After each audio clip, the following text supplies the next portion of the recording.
can't handle the truth.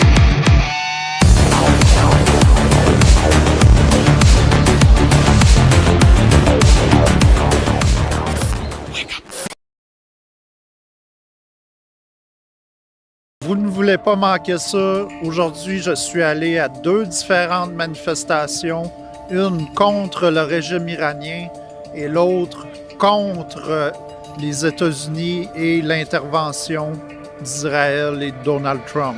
Si on n'arrête pas maintenant, dans le futur, on va voir les missiles iraniens ici au Canada. C'est très facile pour eux. Après avoir mis la main sur le pétrole vénézuélien, Trump veut s'emparer illégalement de celui de l'Iran. Dans les deux cas, le procédé est le même. L'intimidation et le vol. I just recommend those people to educate themselves because that's not true. That's only a propaganda. Les frappes américaines et israéliennes frappent le régime des Mollahs depuis 3 semaines et le régime islamique résiste malgré tout. Les communautés perses partout dans le monde qui réclament une intervention depuis le début de l'année 2026 continuent d'y croire malgré les conséquences que cela peut amener à leurs familles toujours en Iran, persécutées depuis 47 ans. De l'autre côté, une grande partie des grands médias dénoncent les actions américaines, souvent de manière très partisane. Le sentiment anti-Trump étant déjà entretenu depuis son élection, ses adversaires en profitent pour lui nuire. And it's pretty clear that at this point, President Trump is deliberately misleading the country about the results of the military action he took. The good news is Donald Trump is in charge, and I'm sure he's diligently thought through all of the wartime scenarios. Plusieurs mouvements autoproclamés anti-guerre sont maintenant activés un peu partout. Alors, est-ce que vous êtes prêts à chanter? Carney, tu dors, le gendarme, Carney, tu dors, le gendarme fait des morts. Ce week-end était la 11e grande marche de la diaspora iranienne à Montréal, qui dénonce les plus de 30 000 civils tués par le régime lors de manifestations en Iran au mois de janvier.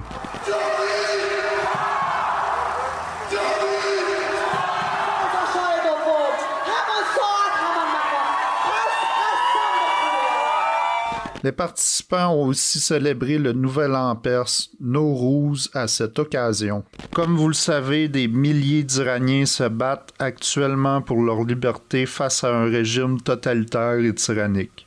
Chez Rebel News, nous avons décidé de lancer une pétition afin d'envoyer un message clair à nos dirigeants. Nous devons soutenir le peuple iranien.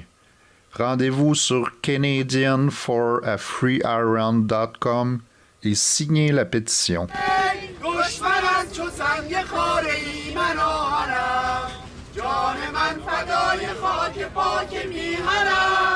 Plus tôt dans la journée, à Square Dorchester, un rassemblement syndicalo-islamo-gauchiste pour dénoncer les États-Unis et Israël avait lieu.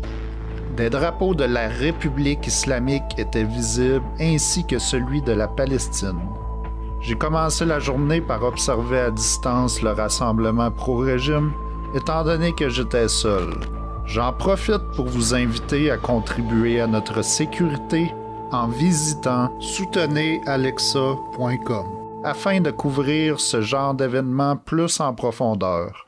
La semaine dernière, ma collègue avait fait un reportage à propos d'un drapeau de Québec solidaire aperçu avec ce même groupe qui célébrait l'All-Quds Day. Cela avait causé une controverse et le Journal de Montréal avait repris la nouvelle. Je vous invite à regarder le reportage complet. La même personne était encore présente avec son drapeau Québec solidaire malgré que le parti s'en était dissocié.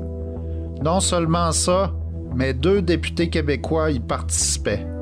Alexandre Boulris, député NPD qui courtise maintenant Québec solidaire ouvertement, et Haroun Boisy, connu pour ses déclarations controversées sur le racisme systémique, 2 politiciens ouvertement anti-Israël.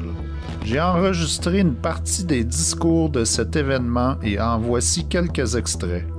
Le contrôle de l'Iran sur le détroit d'Ormuz nous a donné, à nous occidentaux, un simple aperçu des souffrances causées par des décennies de sanctions économiques imposées par les États-Unis au peuple iranien. Et ce n'est que lorsque les capitalistes occidentaux sont touchés que notre gouvernement crie au scandale. Cette guerre n'a pas commencé le 28 février. Elle a commencé avec l'imposition de sanctions maximales, une guerre économique qui pénalise les Iraniens et Iraniennes dans tous les aspects de la vie quotidienne. Les effets punitifs sont subis par la classe ouvrière iranienne qui lutte pour se nourrir et accéder à des soins médicaux essentiels, sans parler de la poursuite de ces revendications légitimes.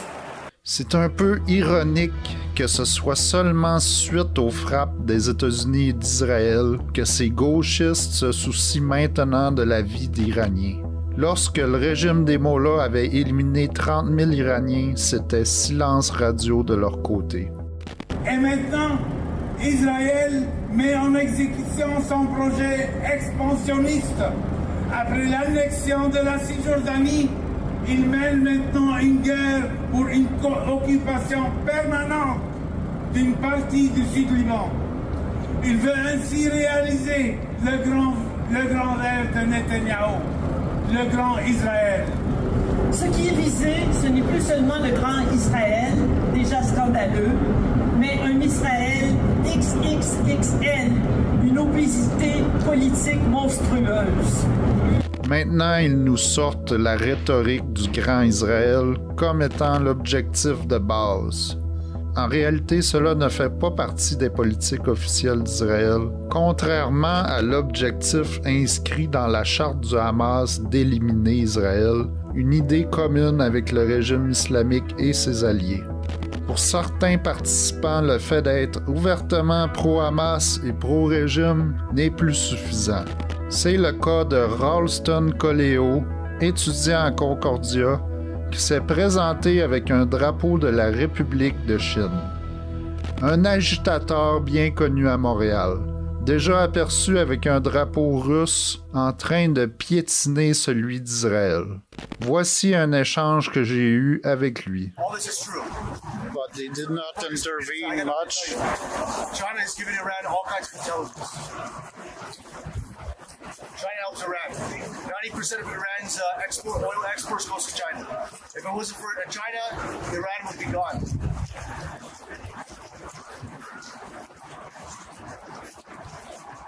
Taiwan belongs to China. One China.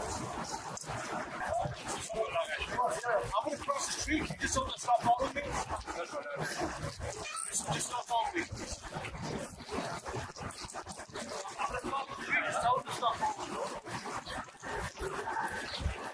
Dans le passé, il avait été beaucoup plus bavard qu'aujourd'hui. Aucun affrontement n'a eu lieu pour contrer cette manifestation cette semaine, contrairement aux semaines précédentes.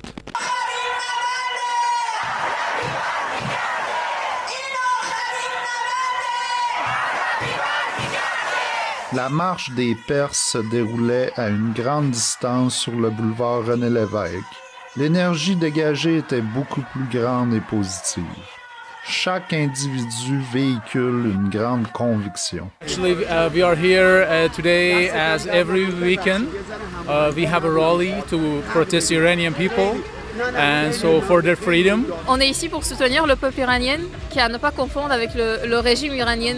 On est ici pour soutenir les gens qui se font persécuter en Iran à tous les jours, les prisonniers politiques. Parce qu'on essaie d'être la voix des Iraniens en Iran, parce qu'ils ne sont pas accès à l'Internet, au téléphone, ils ne peuvent pas communiquer avec le monde hors d'Iran. Malheureusement, ils sont bloqués, ils sont dans le noir à cause du régime islamique république, à cause de l'IRGC, à cause du militaire en Iran.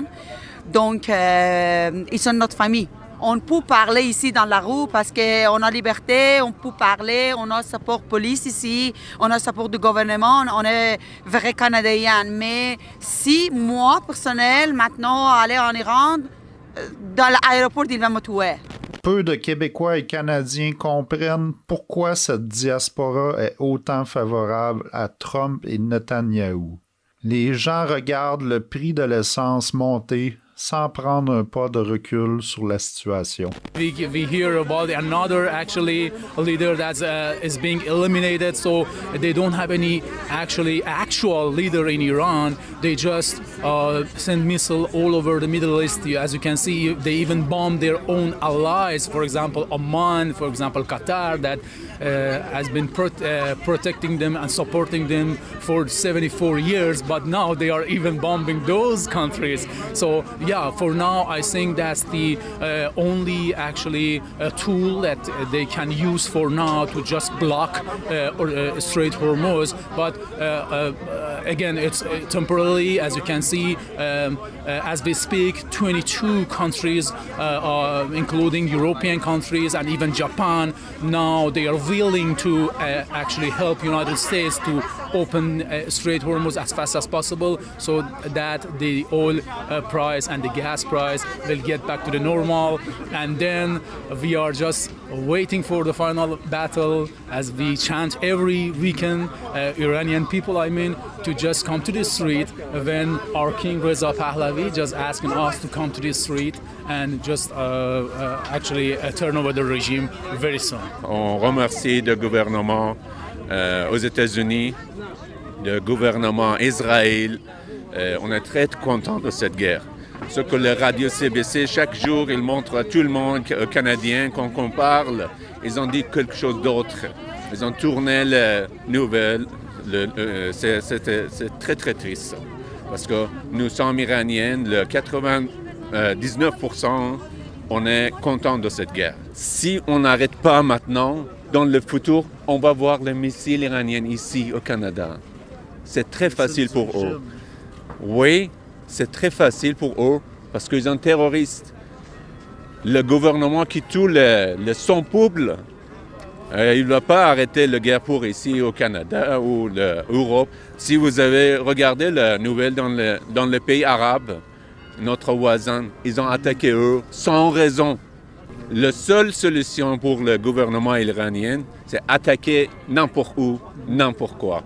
Juste pour avoir le pouvoir, avoir droit d'avoir le nucléaire, avoir des missiles pour attaquer n'importe où. Vous posez que est-ce que vous êtes content ou vous n'êtes pas content ou vous êtes fâché pour cette guerre. Il n'y a pas guerre. Il n'y a pas guerre. On demande des États-Unis, on demande Israël. Israël est notre frère. On a sort. Tout le monde sont comme notre famille. On demande de nous aider parce que les mains sont vides. Qu'est-ce que je dois faire?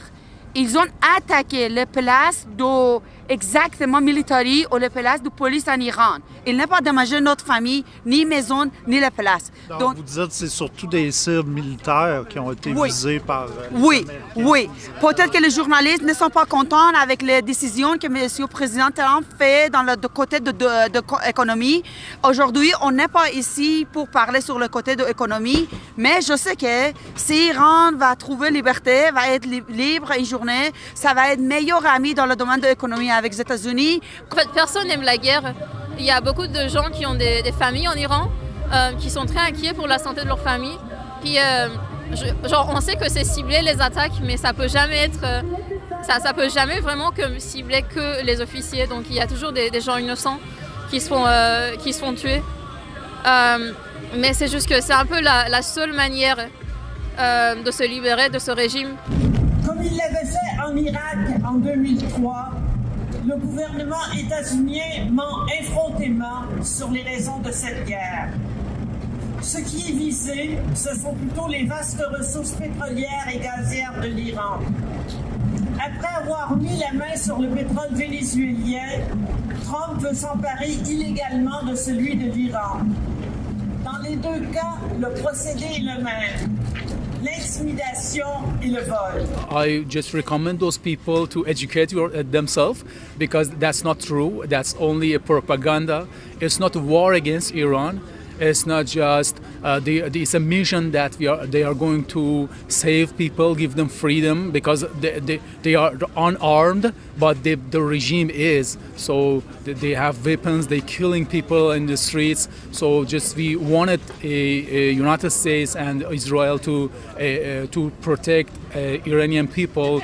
Just let them to overturn the regime and give them the freedom. And for the oil, I don't think if USA even needs our oil, because now they are one of the biggest oil producer, and like Mr. Trump said, they only import 1% of their oil from Hormuz Strait. So it's not true. That's why he's asking actually NATO and European country to just come and participate in to open the Hormuz Strait for their own security, for their own energy. So they even don't need that oil from the Middle East. So no, I don't think if they need our oils.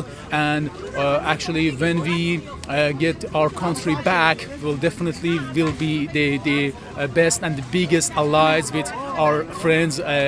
Nous sommes Iraniens. Nous sommes ici pour rien d'argent ou quelque chose d'autre, parce que nous sommes Iraniens. Le pro-Palestin, même Iraniens pro-Palestin, ils ont pris d'argent du gouvernement de l'Iran pour faire cette manifestation. Ils ont juste déclaré le mensonge.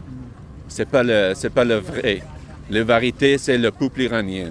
Cette année, personnellement, j'ai découvert l'existence de la fête de Nowruz, que les Perses célèbrent chaque année. We have a special actually set up here, which called Haftzin.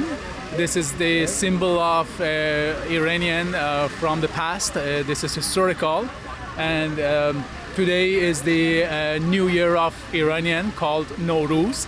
So we set this table. And this year is special because it's now conflict with the protest that Iranians are doing for Iranian people in Iran. And do you have hapos every year? It's a symbol?